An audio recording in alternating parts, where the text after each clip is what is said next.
marcos do desenvolvimento neuropsicomotor da criança com síndrome de Down. Quando a gente fala em desenvolvimento neuropsicomotor, a gente tem que pensar na sequência ontogenética do desenvolvimento.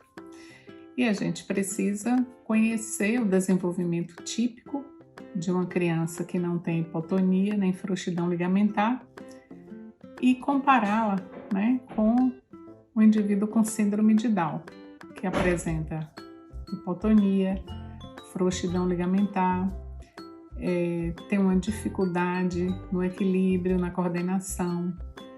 Devido à frouxidão ligamentar, eles não conseguem ter uma boa estabilidade, quando faz a postura de gato, quando faz a extensão, a articulação, ela fica instável. Devemos levar em consideração também que os indivíduos com síndrome de Down têm os ossos longos mais curtos e isso dificulta, o deslocamento, a posição de gato, principalmente porque essas crianças têm dificuldade de transferir o peso do cíngulo escapular para o cíngulo pélvico, considerando que os braços são mais curtos, então o peso fica muito na frente. E imagine ter que vencer a gravidade. Então a gente considera que o bebê com síndrome de Down, ele tem um marco diferente, os marcos diferentes da criança típica. Geralmente ele apresenta um atraso entre 3 e 4 meses, quando não tem nenhuma comorbidade associada, como por exemplo a cardiopatia congênita, o hipotireoidismo, a epilepsia, a síndrome de West, que é muito frequente nessas crianças, que cursa com retrocesso do desenvolvimento, um atraso bem importante. A criança chega a perder marcos que já tinha adquirido.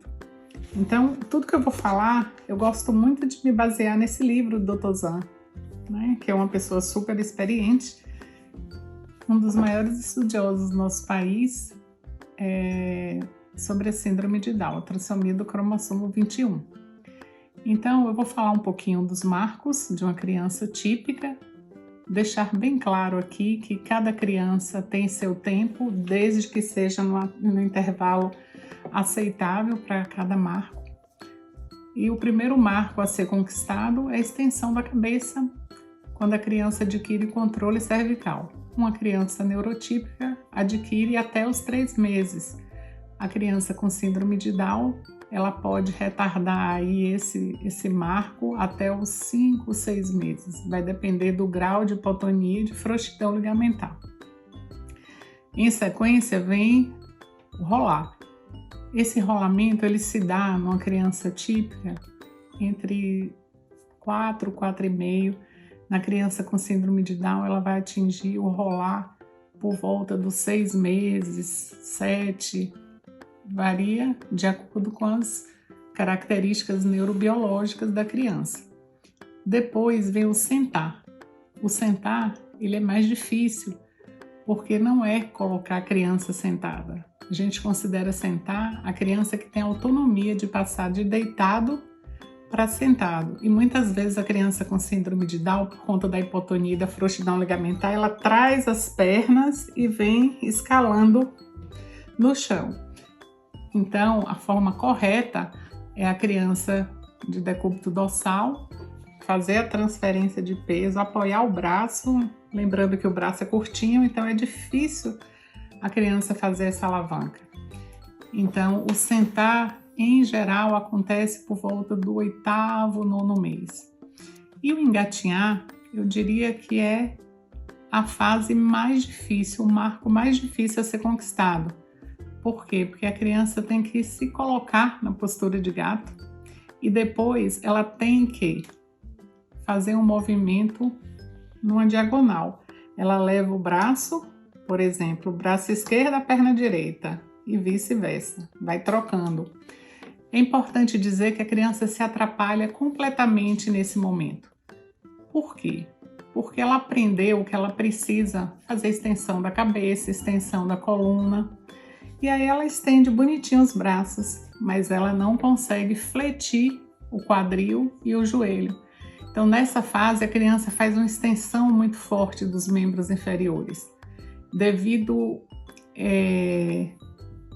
à velocidade de crescimento cerebral reduzida a partir dos 6 meses. As conexões córtico-corticais são menores, o cerebelo é hipoplásico, as conexões são mais fracas, então a criança tem dificuldade de conectar e fazer com que as informações cheguem. O controle que a gente chama de integração sensório-motora. E a deficiência intelectual tem um forte impacto. Por quê? Porque o movimento, quando a criança sai da fase reflexo, o movimento ele passa a ser voluntário. A criança precisa se motivar, idealizar, programar e executar o movimento. E devido à deficiência intelectual, ela tem dificuldade de fazer esse circuito em alça fechada. Muito bem. A criança geralmente ela engatinha com 1 ano e 4 até 1 ano e 6. Então veja que é um atraso bem importante quando a gente considera que uma criança típica ela engatinha entre 7 e 8 meses, no mais tardar com 9 meses. Então por aí a gente vê 9, 10, 11, 12, 13, 14, 15, 16. Tem um atraso de mais ou menos 7 meses, podendo chegar até 9 meses de atraso, quando comparado com a criança típica. Na sequência, a criança faz junto o ajoelhado, o semi-ajoelhado e passa para de pé. Até aí ela vai bem, ela não tem tanta dificuldade, mas ela tem dificuldade de se puxar para de pé. Ela usa pouco os membros inferiores, tenta fazer a puxada para de pé usando os braços. E aí a próxima etapa desafiadora é o equilíbrio estático. A criança contrai por conta da hipotonia e ela fica em pé e ela tem uma estabilidade postural. Então ela tem uma força retropulsora puxando para trás. Então até ela conseguir fazer essa flexão, se organizar para controlar essa ação da gravidade, o centro de gravidade está muito flutuante ainda, então esse é um grande desafio. Vencendo essa etapa, a criança demora mais ou menos uns 2 ou 3 meses, após ficar de pé para adquirir esse equilíbrio estático, para só então conseguir fazer a marcha independente, que é o equilíbrio dinâmico. Na melhor das hipóteses, uma criança com síndrome de Down, ela anda bem, numa fase boa, num tempo oportuno, quando ela anda por volta de 1 ano e 8 meses, 1 ano e 9. Mas as crianças mais hipotônicas, com mais frouxidão ligamentar, que têm mais comorbidades, elas vão andar por volta dos 2,5, 2,7. Mas eu tenho crianças, por exemplo, que andaram no tempo certo, quando comparado com as crianças típicas, com 1 ano e 3, com 1 ano e 20 dias. Basta o tônus não ser tão hipotônico.